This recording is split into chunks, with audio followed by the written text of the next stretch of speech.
Hello and welcome to DM But Group Tuition, a place for all the rankers. चलिए शुरू करते हैं गाला का पेपर नंबर 3 और उसमें भी सबसे पहले लेंगे सेक्शन ए जिसमें आते हैं MCQ। सबसे पहला वाला जरा गौर से देखिएगा, who is locked behind the bars of prejudice and narrow mindness. तो पहली चीज़ तो ये है कि बहुत सारे बच्चे ऐसा समझते हैं कि जहाँ पे भी बोथ ए एंड बी दिया हो या बोथ ए एंड सी दिया हो वो मेरा आंसर होगा। गलत, ऐसा हर बार सही नहीं होता। यहाँ गौर से देखिए कि भैया कौन सा जो बंदा है जो प्रेजुडाइज और नैरो माइंडनेस रखता है नेल्सन मंडेला की तरफ, तो वो बंदा है ऑप्रेसर, यानी कि ऑप्शन ए। जो भैया उसके साथ इल ट्रीट करते हैं उनको या खराब व्यवहार रखते हैं ऐसे व्यक्तियों को बोलते हैं ऑप्रेसर। तो ऑप्रेसर के दिमाग में प्रेजुडाइज है और नैरो माइंडनेस है। चलिए number 2, which of the following is an adjective form of human. So option A humanity will be the answer. चलिए वॉकेब की ओर आगे बढ़ते हैं। When I return there was an appealing. अब देखो एन आर्टिकल दिया है तो या तो एयर होल्स आएगा या तो अपेलिंग आएगा। तो स्पेक्टेकल है तो भैया ऑब्वियसली अपेलिंग स्पेक्टेकल बोला जाता है। There was complete silence from the box but from its air holes. अब जानते ही हो भैया बॉक्स के ऊपर थोड़े थोड़े एयर होल्स बना के रखे हुए थे ताकि ऑटर भैया सांस ले पाए। And chinks around the lead blood had trickled and dried. तो ऑब्वियसली अपना वॉकेब कुछ इसी तरह से या इसी हिसाब से बनेगा। एक चीज़ आप गाला की देखिएगा, आगे के पेपरों में भी आप देख सकते हो, ज़्यादातर वल्ली वाला चैप्टर मैडम राइट दी बस, ऑटर वाला चैप्टर फर्स्ट फ्लाइट में, चैप्टर नंबर 3 में जो फर्स्ट फ्लाइट जो भैया सीगल वाला चैप्टर है, एन फ्रैंक है, इन सारी चीज़ों में से कुछ ज़्यादा पूछा गया है। तो आप समझ लो भैया ये सारे चैप्टर्स आपके लिए बोर्ड में भी काफ़ी यूजफुल रह सकते हैं। तो इतने चैप्टर्स को जरा गौर से पढ़िएगा तो अच्छा रहेगा। चलिए 19 की ओर बढ़ते हैं। If strolling forth a beast you view. अब यहाँ गौर से देखिएगा, पहले आंसर बोलता हूँ बाद में मैं एक्सप्लेन करता हूँ इस FOS को। यह आंसर आएगा ऑप्शन सी, एनएस ट्रॉफी। अब what is called NS trophy. तो एनएस ट्रॉफी को मैं अगर एक सिंगल लाइन में आपको डिस्क्राइब करूँ तो दैट इज उलट सुलट। यहाँ पूरा सेंटेंस आपको प्रॉपर फॉर्मेशन में नहीं मिलेगा, उलट सुलट फॉर्मेशन में मिलेगा। अब प्रॉपर फॉर्मेशन किसी भी सेंटेंस की क्या है भैया, सब्जेक्ट आता है, सब्जेक्ट के बाद वर्ब आता है, वर्ब के बाद ऑब्जेक्ट आता है। ओके, तो ये SVO सबने पढ़ा हुआ है। अब यहाँ जब मैं इस सेंटेंस को थोड़ा उलट सुलट कर देता हूं तो वो एनएस ट्रॉफी बनता है। अब यहां गौर से देखो, यहां पे क्या लिखा है, अबिस्ट यू व्यू। सच में क्या आना चाहिए, यू व्यू अबिस्ट, लेकिन उसकी जगह पे लिखा क्या है, अबिस्ट यू व्यू, यानी सेंटेंस को क्या किया गया है, उलट सुलट। That's why option C, anastrophe. I pattern soft dust with my hurst bad fit. यहाँ पे और कुछ सेट नहीं हो रहा, ऑप्शन डी मेटाफर है। लेकिन भैया यहाँ पे एक वर्ड यहाँ गाला मिस कर चुका है, that word is fit. Fit क्या है भैया, बॉडी पार्ट है, और बॉडी पार्ट हो तो सच में ऑप्शन में मेरे को क्या चाहिए, सिनेक्डकी। लेकिन सिनेक्डकी नहीं दिया है तो मेटाफर थोड़ा नज़दीक वाला मामला है तो मैं मेटाफर ले लूँगा। चलिए एरर्स की ओर थोड़ा आगे बढ़ लेते हैं। The most fascinating thing in, no in will be replace width of. All was the bus that travel. क्या लिखा है यहाँ पे भैया, ट्रैवल। मैं हमेशा लोगों को बोलता हूँ कि भैया एरर्स आपको तभी सही तरीके से आएगी जब आपने टेक्स्ट बुक के जो अच्छे वाले लेसन से, इंपॉर्टेंट लेसन जो तकरीबन 3 या 4 बार पढ़े हो, तो जितना हो सके उतना टेक्स्ट बुक को पढ़ो तो ही एरर्स आएगी। और टेक्स्ट बुक जब पढ़ रहे हो तो ये भी सोचो कि ये जो पूरा चैप्टर है वो प्रेजेंट टेंस में है कि पास्ट टेंस में। अब ये वल्ली वाला चैप्टर है, सारे बच्चे जानते हैं, आप भी जानते हो कि it is in past tense, तो travel will be replace with travel, क्योंकि एक एरर में एक गलती भैया टेंस वाली आती ही आती है। चलिए अमोंग हर विलेज। अब यहाँ among will be replace with through. that traveled through her village and the nearer town। अब यहाँ पे क्या लिखा है, ध के बाद नियरर लिखा हुआ है। अब नियरर तो कंपेरेटिव का फॉर्म हुआ ना, आगे कौन सा वाला वर्ड है भैया, ध के बाद तो सुपरलेटिव का फॉर्म आता है, तो nearer will be replaced with nearest. तो कई बार ग्रामर का थोड़ा ध्यान रख लोगे भैया तो भी अच्छे मार्क खींच पाओगे। चलो पंक्चुएट द पैरा की ओर बढ़ते हैं, लेकिन एक बार मैं क्वेश्चन को पढ़ लेता हूँ। What faith I wish I had the faith of the man who wrote this letter, stirring up a correspondence with God। अब देखने वाली चीज़ क्या है यहाँ पे देखने वाली चीज़ ये है कि यहाँ पोस्ट मास्टर पोस्ट मैन को ये बता रहा है यानी पोस्ट मास्टर और पोस्टमैन के बीच में कन्वर्जेशन चल रहा है। हमेशा एक चीज़ याद रखिएगा, जब भी कन्वर्जेशन की बात आए तो इन्वर्टेड कॉमा आते ही आते हैं। पंक्चुएट द पैरा में बड़े पूछते हैं भैया इन्वर्टेड कॉमा, तो यहाँ मैं शुरुआत किससे करूँगा भैया, इन्वर्टेड कॉमा से, और लास्ट में इन्वर्टेड कॉमा में क्या करूँगा, खत्म। अब पहली लाइन पढ़ो, वॉट फेथ मालूम पड़ जाता है कि इट इज क्या, ये एक्सक्लेमेटरी सेंटेंस, और एक्सक्लेमेटरी सेंटेंस के एंड में क्या चाहिए भैया, एक्सक्लेमेशन मार्क। तो गौर से देखो भैया, यहाँ एक्सक्लेमेशन मार्क मैंने किया हुआ है, पीछे आई है, आई और एक्सक्लेमेशन मार्क थोड़ा तकरीबन सेम लग रहा है, लेकिन वॉट फेथ के बाद एक्सक्लेमेशन है, उसके बाद आ रहा है I wish I at the faith of the man who wrote this letter. अब लेटर के बाद फुल स्टॉप तो रहेगा ही रहेगा। Starting up a correspondence with God.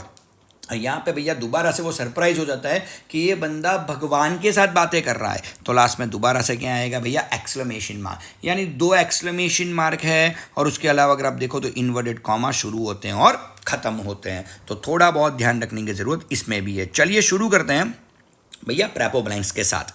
Running into Buddhist Monks. अब यहाँ पे क्या लिखा है, इनटू। रनिंग माने क्या होता है, दौड़ना। दौड़ना क्या दर्शाता है, गति। कोई भी चीज़ गति में हो तो भैया इन यूज नहीं होता, इनटू यूज होता है। तो running into Buddhist monks from India's largest Tibetan settlement at near Bylakuppe is a bonus. अच्छा वाला पैराग्राफ था, no doubt about that. Glimpses of India में से ये लिया हुआ है। चलिए डू एज डायरेक्टेड की ओर आगे बढ़ते हैं। ओके, सबसे पहले जरा 44 चेंज द वॉइस पे बढ़ते हैं। अब जब भी आप ब्रैकेट में पढ़े चेंज द वॉइस, तो सबसे पहले ये पहचाने कि आपको पैसिव इंटू एक्टिव करना है कि एक्टिव इंटू पैसिव करना है। तो चलिए पहले पढ़ते हैं, मालूम करते हैं एक्टिव इंटू पैसिव है या पैसिव इंटू एक्टिव है। T was first drunk in China, तो इट इज़ पैसिव वॉइस। आप बोलोगे सर आपको कैसे पता चल गया, तो बेटा यहाँ पे वॉज दिया हुआ है, फर्स्ट के साथ जान दो, उसके बाद क्या दिया है, ड्रंक। किसी भी सेंटेंस में M is are plus V3 हो, वॉज वर प्लस V3 हो, कहीं पे बी दे दिया हो, कहीं पे BEEN बीन दे दिया हो, right. What it shows that कि जो भी मेरा सेंटेंस है मेरे भाई, that sentence is in passive voice. यहाँ वॉज वर दिया है, आगे जाके V3 दिया है, तो it's a passive voice.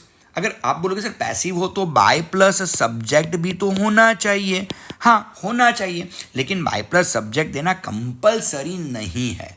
Got my point, वो कंपलसरी नहीं है। हमारे सेंटेंस में बाय प्लस सब्जेक्ट नहीं है, तो हम क्या करेंगे, कुछ भी लिख सकते हो, आई लिख सकते हो, वी लिख सकते हो, दे लिख सकते हो, पीपल लिख सकते हो। तो ले लिया भैया मैंने यहाँ पे पीपल, राइट। अब क्या करेंगे, जब पैसिव इंटू एक्टिव करते हो तो वॉज व, जो भी सेंटेंस में वॉज व हो या एमीज आर हो, ये सारी चीज़ें निकल जाती हैं, तो मैंने निकाल दी, तो वॉज निकल गया, तो फर्स्ट तो रहेगा, तो पीपल फर्स्ट। अब देखो वॉज ड्रंक है, वॉज ड्रंक है, तो वॉज माने पास्ट टेंस, तो ड्रंक का पास्ट टेंस यानी V2 क्या होगा, ड्रैंक, तो यहाँ पे आएगा ड्रैंक। तो people first drank tea in China, option B is the answer. Okay, अच्छा यहाँ पे ऑप्शन सी देखो, पीपल फर्स्ट ड्रंक लिखा है, वॉज वर निकाला, सब कुछ किया, लेकिन ड्रंक का V2 नहीं किया, तो वो आंसर आएगा नहीं। ऑप्शन डी में अगर देखोगे तो वॉज रखा है, भैया वॉज वर निकल जाएगा, तो option D is not the answer, option C is not the answer, option B people first drank tea in China. It's really getting bad now. Turn into negative. अब it's really getting bad now. अब हमेशा इसको negative आपको बनाना हो तो आप इसका पहले हिंदी अनुवाद करें या गुजराती, आपको जो अच्छा समझ में आता हो, you should rely upon that. It's really getting bad now, कि भैया ये चीज़ बड़ी खराब हो रही है। खराब हो रही है इसका मतलब अच्छी तो नहीं हो रही, तो option C, it's really not getting good now. चलिए 46 की ओर आगे बढ़ते हैं। It had no lights on its wings but I could see it flying next to me through the storm. Complex, अब बहुत बढ़िया वाली चीज़ आपको बताता हूँ, किसी भी सेंटेंस के मिडल में अगर आपको बट दिख जाए और ऐसे सेंटेंस को अगर आपको कॉम्प्लेक्स बनाने को बोला गया हो, कुछ मत करो, सेंटेंस के शुरुआत में एग्जैक्ट यहाँ पे धो डाल दो। तो यही ऑप्शन सी में किया गया है कि though it had no lights on its wings, comma I could see it flying next to me through the storm. चलिए 47, बहुत बढ़िया वाला सेंटेंस, क्योंकि नो सूनर में जो अपवाद वाले सेंटेंस रहते हैं, एक्सेप्शनल सेंटेंस हम जिसे बोलते हैं, वो ये है। ज़्यादातर हम लोगों ने क्या देखा है भैया, नो सूनर के बाद हमने डिड ज़्यादा देखा है, राइट। लेकिन इस सेंटेंस में देखो क्या लिखा है, आई हैड फिनिश। अब देखो गौर से देखना भैया, यहाँ पे अगर आप गौर से देखोगे भैया तो आई हैड लिखा हुआ है। तो अगर नो सूनर वाले सेंटेंस में हेड प्लस V3 हो, बड़े कम जगह पे होते हैं, इस सेंटेंस में है, तो हम डिड नहीं लिखेंगे नो सूनर के बाद, हम नो सूनर के बाद हेड लिखेंगे। तो आप ऑप्शन सी को गौर से देखें, no sooner had I finish the rest of my homework than. अच्छा, नो सूनर है तो धैन भी THAN धैन भी अपना रहेगा ही रहेगा। तो THAN धैन पे भी आपको कॉन्सेंट्रेट बिल्कुल से करना है। तो no sooner had I finish the rest of my homework then the note about the essay caught my eye. चलिए 48 में बढ़ते हैं। I am not truly free if I am taking away someone else freedom. अब देखो unless use करने को बोला है। पहली चीज, सबसे पहले तो जहां पे इफ है वहीं पे अनलेस डालेंगे। अब जैसे ही भैया इफ की जगह पे आप क्या डाल रहे हो, अनलेस डाल रहे हो, तो उसकी इफेक्ट हमेशा सेकंड सेंटेंस पे जाएगी। यानी ये हमारा फर्स्ट हो गया और ये हमारा सेकंड सेंटेंस हो गया, आई एम नॉट फ्री। अच्छा, आप बोलोगे सर सेकंड सेंटेंस में मुझे इफेक्ट डालनी है, कौन सी इफेक्ट डालनी है? तो बेटा सेकंड सेंटेंस में आप इफेक्ट ये डालोगे कि if your second sentence is positive, गौर से देखना, तो that will be converted into negative, and if your second sentence is already negative it will be converted into positive. यानी इफ की जगह पे अनलेस डालो, नंबर 2 इफेक्ट दूसरे वाले सेंटेंस पे डालो। दूसरा वाला सेंटेंस पॉजिटिव हो तो नेगेटिव, नेगेटिव हो तो पॉजिटिव। यहां गौर से देखो, आई एम नॉट ट्रूली फ्री, तो ये नेगेटिव है, मैं उसको क्या बनाऊंगा सबसे पहले पॉजिटिव, तो क्या बनेगा आई एम फ्री। नॉट निकाल दिया मैंने क्या कर दिया भैया, आई एम फ्री, तो हो गया भैया यहाँ पे मेरा आई एम फ्री, तो आई एम फ्री। इफ की जगह पे क्या डाल दिया भैया मैंने, अनलेस, तो यहाँ इफ जो कोई भी मेरा था वो निकल गया। इफ की जगह पे मेरे भाई मैंने क्या डाल दिया, अनलेस। बाकी का सेंटेंस वैसे क्या वैसा, आई am taking away someone else freedom. तो देख लीजिए यार, I am free unless I am taking away someone else freedom. तो चलिए गाला का ये पेपर भी हम यहाँ खत्म करते हैं। डू सब्सक्राइब अवर चैनल और वीडियो को भैया लाइक और शेयर अपने दोस्तों के साथ जरूर से कीजिएगा। Thank you, bye.